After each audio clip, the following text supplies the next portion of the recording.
Un preux chevalier revient des croisades après 10 ans d'absence.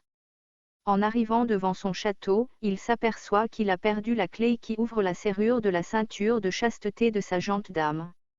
Il faut préciser que cette ceinture est posée depuis 10 ans, un enfer pour une dame. Il se précipite alors, rapidement chez le forgeron du village, qui se trouve au pied du château. Ce forgeron est un très bel homme à la chevelure blonde et de fière stature. Le chevalier demande au forgeron de lui fabriquer une clé tout de suite. Celui-ci lui répond: Heureusement pour vous, messire, j'en avais forgé 2.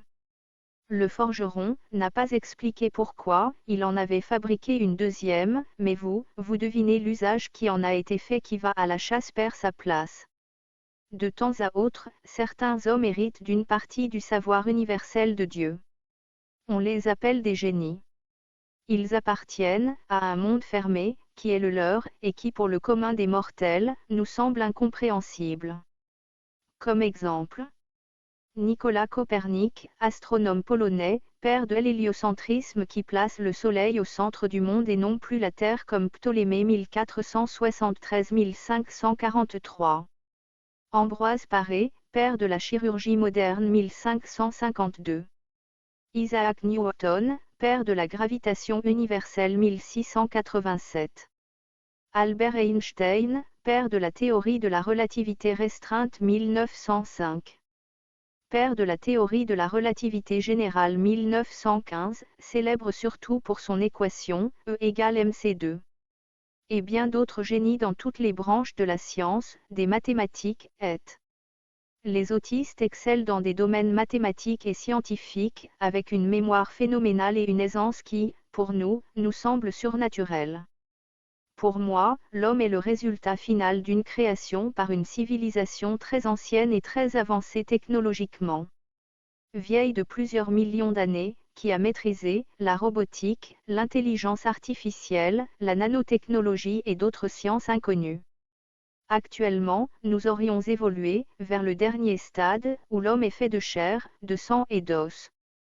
Nous serions donc, suite à des manipulations et à des expériences effectuées en laboratoire, des robots biologiques, ultra perfectionnés au summum de la science des dieux. Mais, qui sont ces entités, ces maîtres créateurs, sont-ils des anges ou des démons? Pourquoi nous ont-ils fabriqués et dans quel but?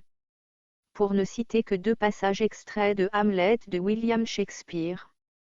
Il y a plus de choses, Horatio, sur la terre et dans le ciel, qu'il n'en est rêvé dans votre philosophie. Horatio, ami du prince Hamlet. Que vous ayez une imagination débordante ou non, la réalité dépassera la fiction. Un jour ou l'autre, car il n'y a pas de limite à l'intelligence humaine. Être ou ne pas être, voilà la question, to be, or not to be, what is the question?